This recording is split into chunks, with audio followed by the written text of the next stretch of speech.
Alafu bwana, nimeambiwa kwamba eti mgonjwa hachagui anacholetewa. Naambiwa eti mgonjwa hachagui anacholetewa, kwamba ati ukitembelewa na chochote kile aliyekutembelea asema wewe chukua tu hata kama ukipendi.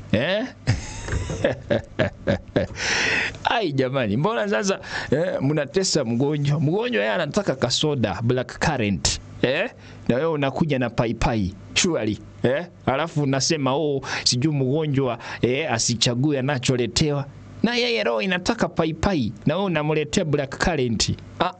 Hapana bwana, hiyo mimi sikubali. Eti mgonjwa yeye hapaswi kuchagua kile anacholetewa.